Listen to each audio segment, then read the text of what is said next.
पुढे जाऊयात। मनोज जरांगे पाटील यांच्या समर्थनार्थ अहमदनगर बंदची हाक देण्यात आली आहे आणि जरांगे यांच्या उपोषणाचा आजचा 8वा दिवस। मराठा आरक्षणासाठी अहमदनगर बंदची हाक देण्यात आल्याची माहिती आणि या बंदला व्यापाऱ्यांनी सुद्धा उत्स्फूर्त प्रतिसाद दिल्याचं पाहायला मिळतंय। अहमदनगरमधून आपण ही बातमी पाहतोय आणि दृश्य सुद्धा।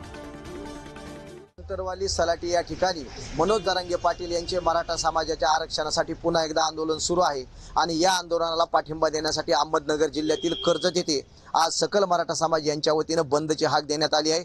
आपण कर्जत शहरातील मेन रोडवर आहोत। आपण जर पाहिलं तर या ठिकाणी सर्व व्यवहार पूर्णपणे बंद आहेत। सकाळीपासूनच या ठिकाणी रस्त्यावर देखील शुकशुकाट पाहावयास मिळतो। आपण जर पाहिलं तर तसं जर हा कर्जत शहरातील मुख्य मेन रोड आहे आणि सकाळीपासून या ठिकाणी मोठी वर्दळ शाळेमध्ये आणि कॉलेज महाविद्यालयात जाणारे विद्यार्थी चाकरमाने हे सर्व या ठिकाणी सकाळीपासूनच असतात, परंतु आज पूर्णपणे शुकशुकाट या ठिकाणी पाहावयास मिळतो। एसटी बसवर या ठिकाणी परिणाम झाल्याचं दिसून येतं। बस स्थानकावरही एसट्यांचा शुकशुकाट आहे।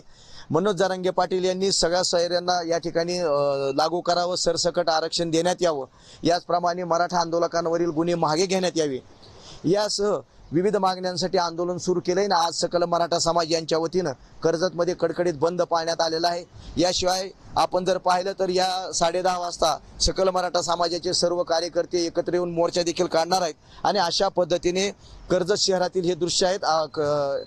या आंदोलनाला पाठिंबा देण्यासाठी व्यापारी बांधवांनी सकाळीपासूनच आपले दुकाने पूर्णपणे बंद ठेवल्याचं आपल्याला पाहावयास मिळतं।